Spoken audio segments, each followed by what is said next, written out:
Hey, welcome into the Stinkin Truth Podcast. Mark Schlereth alongside Mike Evans. Thank you guys so much for making us a part of your day. We appreciate the subscriptions. Appreciate you guys sharing. Love being here with you guys. Mike, how are you, buddy? I'm great because this is the big schedule release week. Ooh. But as tends to be the case, we get little nuggets dropped along the way, little breadcrumbs dropped along the way. And we now know the Thursday night opener is going to be Kansas City hosting Baltimore. Yeah. Juicy. Yeah. It's spicy. It is spicy. Was it the AFC Championship game last year? Baltimore and Kansas City, was that the championship game? Or was it the divisional game? Now you got me like I should remember that right off the top of my head, right? I don't remember anything. Well, we'll talk, and I'll confirm it here in a second. All right. Well, one anyhow, way or another. I mean, I go back to what has been said so many times in regards to quarterback play, and that is the guy who can win from the pocket is the guy that is going to win come championship football kind of quality play. And, there's so much made of Lamar and dynamic and two MVPs. And it was the AFC Championship game. AFC Championship game and all those things. In all that, as dynamic as he was, they were able to score, 10 points? Now, one going over the goal line. Was it Snead that created the fumble? But the bottom line is this. At some point, you are going to have to win come championship football from the quarterback position from the pocket. Teams are going to make you. They're going to make you win from the pocket. And what you saw was a game plan put together by the Kansas City Chiefs, a cage rush game plan, meaning they were not trying to sack you necessarily. They were trying to constrict you like a boa constrictor. Right? Anaconda squeeze and squeeze you in there and keep you in that pocket. And that's all they tried to do. As a matter of fact, there were a couple of blitzes where they're bringing 5 and 6 men, and a DB would come off the slot, and instead of going hell-bent for election and trying to take out Lamar Jackson, he would pull up about 2 or 3 yards before he got there and kind of just squeeze him in there and say, if you're going to beat us, you're going to beat us throwing from this pocket. And ultimately, I believe that to be true, that teams, especially with those running quarterbacks, the teams that have those running quarterbacks, the defenses that they face come championship weekends, come playoff weekends, they're going to make that guy operate from the pocket with that cage rush, as we explained, or as I just talked about. And that's exactly what happened in that particular game. And that's where I am, when the first guy who's a scramble around quarterback wins a championship, that's when I'll believe that a scrambling around quarterback can win an actual championship. Kansas City can't do this again, can God, they? let's hope not. Nah, From your mouth to God's ears, let's hope not. I know, and I think probably the whole NFL world agrees with you, but they can't win 3 in a row, can they? Can they? I hope not, man. Can they? Can they? Yeah. They. I mean, you think about it. Now, they went out and got the kid from Texas, the wide receiver, and good for you guys. He can run fast. That doesn't mean a whole lot to me. We'll see what happens with Rashee Rice. I have no idea. You still got Travis Kelce. They ran the ball with Pacheco really well. And that offense has changed, from a over-the-top, throw it deep offense to dump it underneath. Patrick Mahomes I think Patrick Mahomes, because, I'll blame this on my former employer, ESPN, and the way they cover highlights. Patrick Mahomes makes so many plays that are highlight plays where he's scrambling, all of a sudden he switches to the left hand and throws it. He makes so many of these big-time highlight plays, where he's looking one way and throws it the other way, that type of thing. And we see so many of those by Patrick Mahomes that we tend to get this misconception that that's who he is. And you know what he really is? Boring. Because you know what wins in the National Football League? Boring. Explain that. And the reason, I know where you're going with that. Yes. because Bo Nix, the rookie quarterback for the Broncos, just went through his first rookie minicamp. And Sean Payton, in a complimentary way, said it's almost boring how he goes about his business. He's very efficient. And some people took that as a red flag. Oh, great. We got a quarterback that you're trying to sell. His biggest strength is he's boring. Yeah. Oh, that'll get people fired up. So go ahead, take it from there. Well, boring to me is good. Boring to me is what wins. Boring to me keeps you ahead of the chains. Boring to me is efficient. Efficient wins football games. And so it's not just your ability to be accurate or your ability to throw it down the football field. Like, one thing that always is a misconception is when you throw a deep ball, maybe if you're throwing it between the sideline and the red line, when the red line isn't on television, it's on practice fields, but it's 5 yards inside of the sideline. When you're throwing it in that window, and you're running a fade ball, you've got to be fairly accurate. But most deep throws, Mike, are you're throwing it to an area and the receiver runs to it. So you're just throwing it out there at a certain distance and let the receiver break his route and catch it, right? And that doesn't require that much accuracy. That's just throwing it to a spot and letting somebody run to it. So there's a misnomer that is like anytime you see a deep ball over the top, you're like, oh, man, this guy. Now, I understand there's some that are thrown in a bucket and all that kind of stuff, and those are incredible throws. I get that. But for the most part, I would categorize those as not the most accurate throws. Those are area throws. Let your receiver, make up for whatever little mistake you made. So, the important part, the important part is ball placement. And so if you're running a little spot route over the ball, right, you can communicate defensive leverage with placement of the ball. So let's say I'm right here and I'm spotted up, right? And here comes a DB on my left shoulder about ready to hit me. As a quarterback, I might turn you this way so you catch it and you're already turning away from where that leverage is. So all of a sudden you spin out because I put that ball away from the defender who's coming up to hit you. And guess what? Instead of getting stuck right there in the back, now all of a sudden you spun out and this guy's got a glancing blow and you get an extra 3 yards. Well, that goes from, hey, man, we ran a spot route. Now it's 2nd and 6 to, hey, man, we just ran a spot route and we're in 2nd and 2.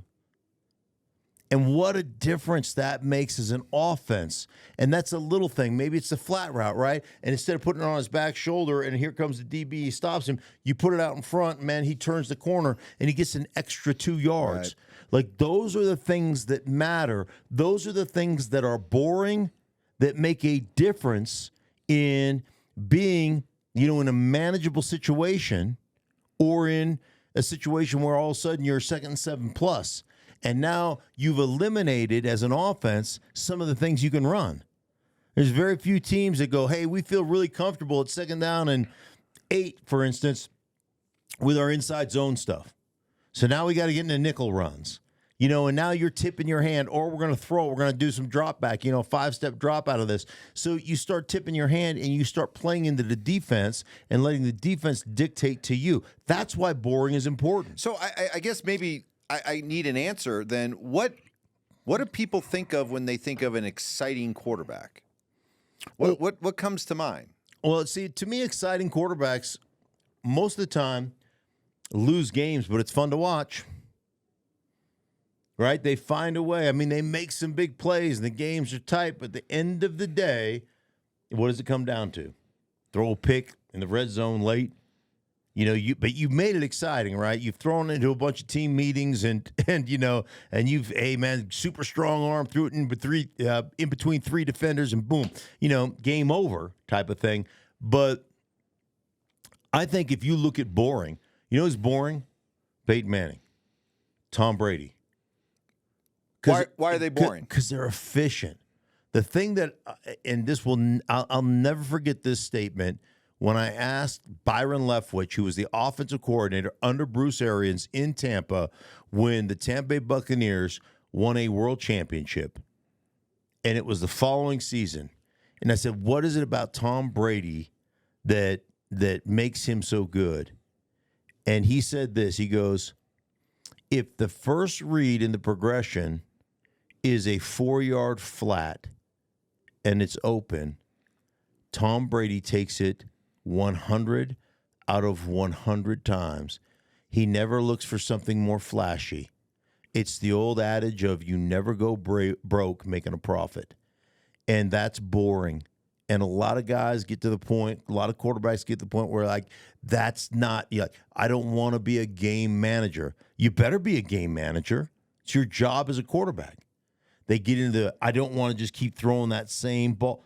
Like, if you're going to give it to me 100 times, I'm going to take it 100 times. And I'm going to move the ball down the field. So by your definition then, tell me if I'm wrong, because I think this makes your point then. The idea that boring quarterbacks win. Boring quarterbacks put up big numbers in a prolific offense. Top 10 scoring offenses of all time, single season. St. Louis Rams of 2000. Number 10, Kurt Warner. Boring? Yeah. By your definition, is Kurt Warner boring? Yeah, he's just gonna make the throws that need to be made on a consistent basis. We're talking about boring as a complimentary term. I'll give you, for instance, we're playing. I was playing at the time, and we always had a tough time against the Chargers. Like, I shouldn't say we had a tough time. We beat them 24-7, but their defense was outstanding back in those days with John Perella and Jamal Williams and Junior Seau, Rodney Harrison, and on and on and on it goes. Ray Lee Johnson, I believe his name was. He was a really good player. Anyhow, long story short, Mike, they gave us fits. And it was always our toughest game on our schedule when I played for the Broncos. Right. Toughest game on our schedule. So we're following the Rams, who had played them, and hung like 48 on them. And they didn't even try to run it. It was a bunch of 3-step, dump off, right? And it was perfect placement. Guys spin out, take a 3-yard catch, and make it a 7-yard gain. And they just ate them alive. And the ball was out in under 2 seconds the whole game, and they just ripped them a new butthole, right? Mm-hmm. It was just like, man. And I'll never forget, I was talking to Kubiak, who was our offensive coordinator. I go, can we just put that game plan in? Like, how much can we just do that? Like, did you see what they did? Right? Like, can we just put that game plan in? And it's who they were. So, yeah, long story short, yeah, like, he's just going to orchestrate. Right. And in that, what ends up happening to you, you get frustrated as a defense. They keep getting you. They keep getting you with this 4-yard gain, this 5-yard, then boom, boom, boom, boom, boom. Then all of a sudden you jump on one and whoop, you get a little double move and whoo, touchdown. Because it used to be the idea was that if you're a game manager, that was kind of a negative term. Now I almost think that we're seeing the same thing with some of these quarterbacks. Well, if you try to sell the quarterback as being efficient and accurate, that's almost like, well, he's lacking something. Right, but again, look at the top 10 scoring offenses of all time. The Kurt Warner Ravens in 2000. How about the Matt Ryan Falcons in 2016? Yeah. Matt Ryan, boring, accurate, efficient, definitely not exciting running around. Then you got Drew Brees, Sean Payton, the New Orleans Saints in 2011. You got Tom Brady and the Patriots in 2012. Yeah. You got Aaron Rodgers and the Packers in 2011. Mahomes and the Chiefs in 2018, but then the Patriots again in 2007 with Brady, and then the highest scoring offense of all time, single season, 606 points. Yeah. Pretty exciting, right? Was Peyton Manning in 2013 throwing nothing but short to intermediate bubble throws. Screens and and underneath balls and everything else, and the occasional fade or whatever. Yep. Come on. At that point, Peyton couldn't throw it 45 yards. Right. I mean, he couldn't. Right. So it's exactly 100% right. Like, I will tell you, and this is not going to be popular, and it's going to piss some quarterbacks off. As we move on, but I'm going to tell you something that is 100% true in today's game. Everybody gets on me all the time about, well, Stink, it's changed since you played. It's you're such a meathead or a throwback, or it's the game's changed. You got to keep up with the game.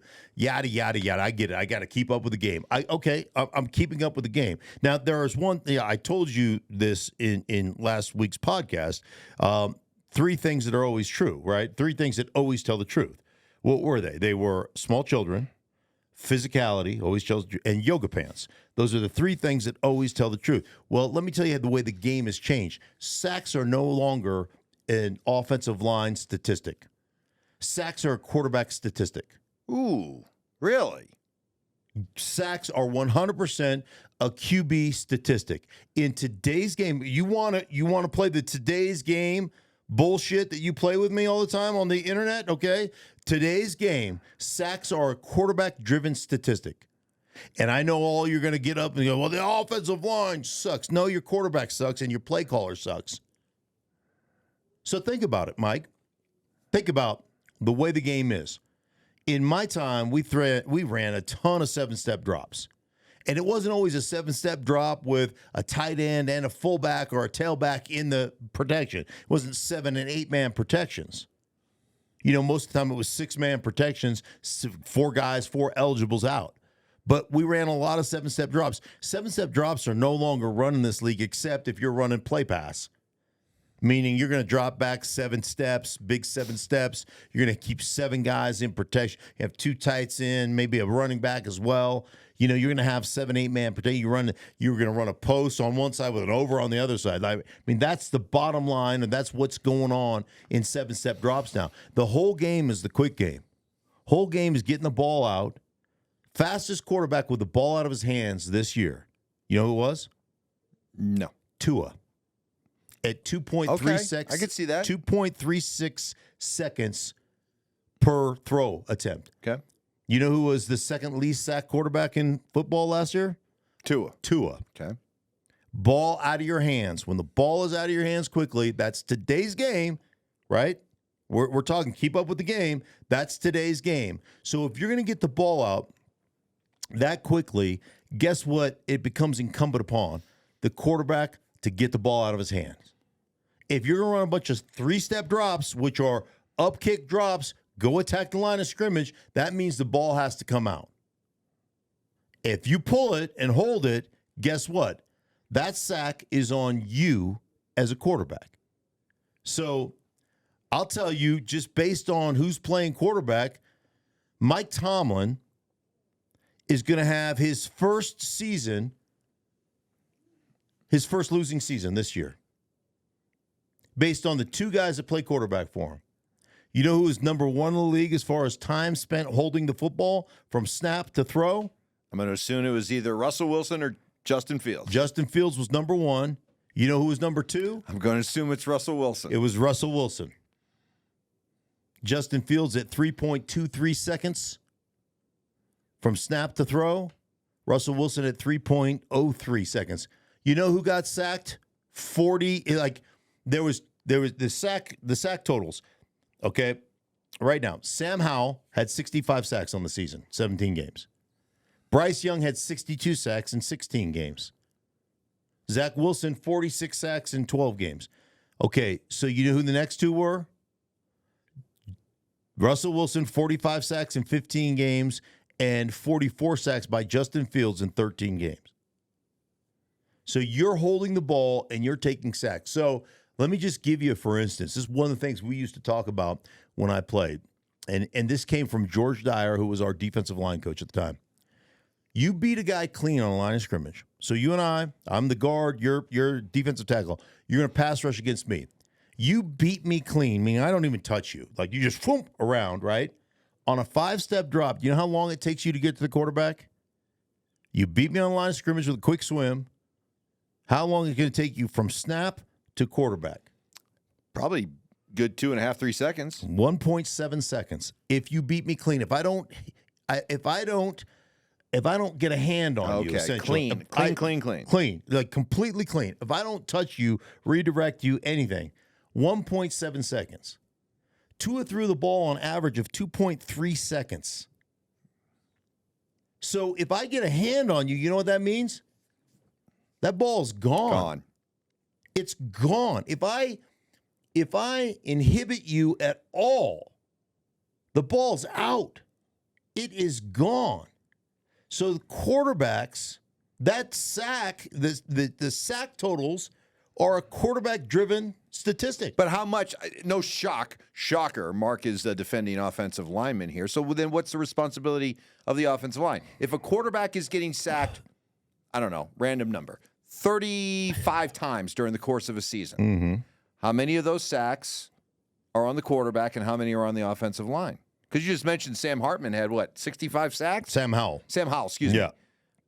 65. How many of those were on him, and how many were on the offensive line? Well, see, I would put offensive line has to carry some culpability. Of course they do. Of course they do. But I would say, and I know this, having covered Russell Wilson for Seattle and talked to the Seattle coaches and the offensive coaches, they would say 35-40% of all the sacks given up over the course of that time in Seattle were on Russell Wilson.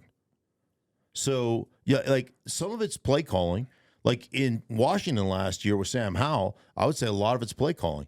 They refused to run the football. So, therefore, for an offensive line, running the football not only is one less pass you have to throw, but when I upkick you on a play action, guess what? If I've run the football enough, you know what you do? You honor that short set. You honor that fake run. And guess what you're not doing when you're honoring the fake run? You're not rushing the passer. You're defending the run. So then you have to restart your pass rush. If you restart your pass rush in today's league, guess what we got? We got the ball off. If the average throw is taking 2.46 seconds or 2.53 seconds or whatever it is, I mean, that's the case. Do you know that 84% of drives that had a sack in them ended? No points. 0 points. 84. So if you give up a sack, drive killer, kills the drive 84% of the time. Wow. 84% of the time, the drive is over. If you get the numbers are staggering. So, to me, I look at the Pittsburgh Steelers and Mike Tomlin, and what an incredible run he's had of never having a losing season. We get that all the time. It was 8-8, whatever they were last year. Never having a losing season. Let me tell you what, you take 45, 50 sacks with either whoever's a quarterback, Justin Fields. I mean, people will be like, you're just bashing Russell Wilson. No, Justin Fields, Russell Wilson, you take 50 sacks, right? You take 3.2 seconds to throw the football. You're going to take those sacks. You're not going to win games. The only, I guess, argument I would come back at you with is take a guy like Joe Burrow. I think everybody agrees that Joe Burrow is an accurate quarterback, smart quarterback, Joe Cool, all that kind of thing. Right. He's been in the league 4 years. I'll take away his rookie year and I'll take away last year because of the injury. But those 2 years in between where he was establishing himself as a former number 1 overall pick and establishing himself as an elite quarterback, he still took 51 and 41 sacks. Yes. Those 2 years. He took a lot of sacks. Mm-hmm. So are you telling me in that case it's actually Joe Burrow is what? Overrated because he takes that many sacks? No, I think there's always going to be an outlier or two in any time, any statistic you look at, and sometimes you can make it say what you want it to say. But again, I would go back to quarterback play / play calling. So if you go through the film, like I've gone through the film, there are maybe 3 to 4 plays a game where they actually get under center. So they're in gun the whole time. They want to spread. They want to get the ball. They want to get 5 receivers into the lineup. That's how they want to operate their offense. And so I would look at some of Joe Burrow's issues as coaching issues, as what your guys' philosophy is as an offense. And what you don't do, and a lot of those things are on that offensive line, but a lot of the reasons the offensive line struggles is because you don't ever take any pressure off those guys. The same thing I would say about Sam Howell. Did he hold the ball too long? Yeah. Did he take some sacks? Absolutely. But when all you want to do is spread people out, like one of the things in protection that I always look into, Mike, there's kind of 2 separate philosophies, right? There is the scat philosophy. Let's get 5 guys out in the pattern and get the ball out of the quarterback's hands, right? So there's that philosophy of what teams do. And then there's the condensed philosophy. Let's keep extra blockers in. So what I would tell people is, like, a lot of times quarterbacks like the scat philosophy. They like the spread philosophy. Why? Because they can survey everybody out there and they can say, that guy feels like the most dangerous guy to me. Let's go our 5 down linemen against their 4 down defensive linemen and that 1 linebacker. And let me cheat the protection over there, okay? And so it makes it easy for the quarterback to see. But what ends up happening to you when you get into those situations is you're in nickel and dime personnel. So you're in multiple DBs all the time, right?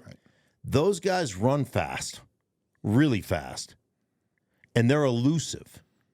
And so oftentimes where it makes it easier for the quarterback to figure out where he wants to go with protection, you know what it does? It lines you up as a fat offensive lineman against a 4-foot or a 4'3", 40 guy off the edge. That's a mismatch. So one of the things I always talk to teams about is I would rather condense and get big in some of those situations and get their fat people on the field. I don't want skinny people I want fat people on the field. Fat people don't move as quickly as skinny people. Skinny people fast, fat people slow. I want fat people on the football field. That's science. That is science. And that's what and so that's like, again, when you get a team like Cincinnati who wants to spread everything out under Zach Taylor, like, sometimes that makes protection a lot harder for us. And the other thing is, when you're never under center, there's limited things you can run from a run standpoint, which limits some of your protection standpoint. So there's a lot of intricacies. But again, to me, sacks are now more a quarterback / play caller statistic than they are just an offensive line statistic. Okay. Does that make sense? It makes a lot of sense. Okay. And the fact that you, as a former offensive lineman, are taking all the blame away from offensive linemen. That's right. Putting it all on quarterbacks and play callers. Yep. That's not our fault. No, it's the way it should be. These guys sack up. Take some responsibility. Quit being a bunch of pabs. Pabs? Yeah. What's a pab? Punk ass bitches. All right, for everybody involved in the Stinkin Truth podcast, I am Mark Schlereth. He is Mike Evans. Thank you, guys. Thank you so much for subscribing, and we're growing like a weed, so we appreciate you guys watching and sharing and doing all those things. Until later on in the week, we'll talk. Oh, schedule release coming up. Don't forget, schedule release comes up Thursday. Yeah, we'll talk about it. All right, right here on the Stinkin Truth podcast.